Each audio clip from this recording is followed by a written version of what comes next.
आप चाहते हैं कि बाबा बौराहवा म्यूजिक का न्यू वीडियो सबसे पहले आप तक पहुंचे तो चैनल को सब्सक्राइब करें और साथ में बेल आइकन को दबाना ना भूलें। Presented by Baba Bauraahwa music.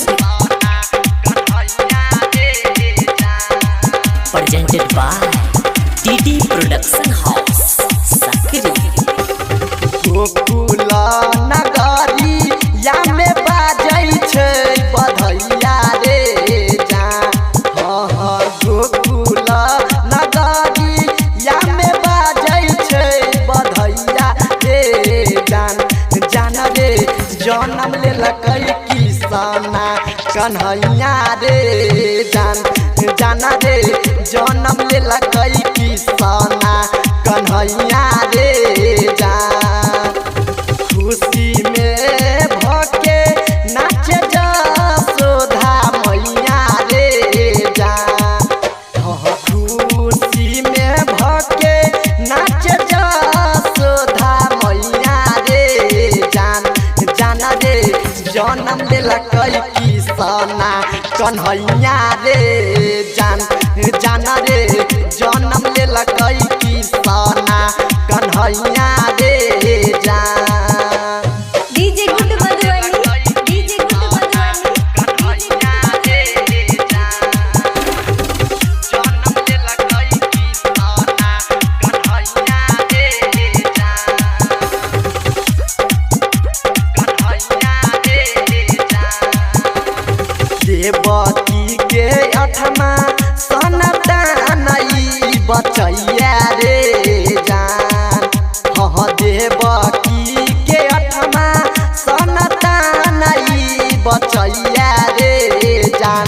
जान रे जन्म लेलकै किसाना कन्हैया रे जान। जान रे जन्म लेलकै किसाना कन्हैया रे जान। हाँ गोकुला नगरी या में बाजै छै बधैया रे जान।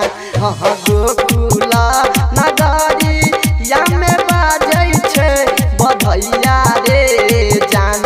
जान रे जन्म लेलकै किसाना कन्हैया रे जान। जान रे जन्म लेलकै किसाना कन्हैया रे जान। DJ good Madhubani, DJ good Madhubani, Kanhaiya रे जान। जन्म लेलकै किसाना कन्हैया रे जान। कन्हैया रे जान। यादव बलराम गाबै छै भजनिया रे जान।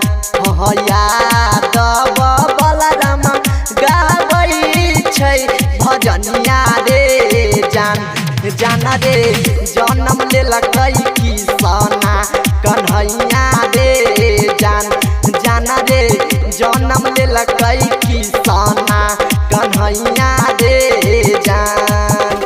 मामा कंस के नाश होतै अब सत्या रे जान। हाँ मामा कंस के नाश होतै अब सत्या रे जान। जान रे जन्म लेलकै किसाना कन्हैया रे जान। जान रे जन्म लेलकै किसाना कन्हैया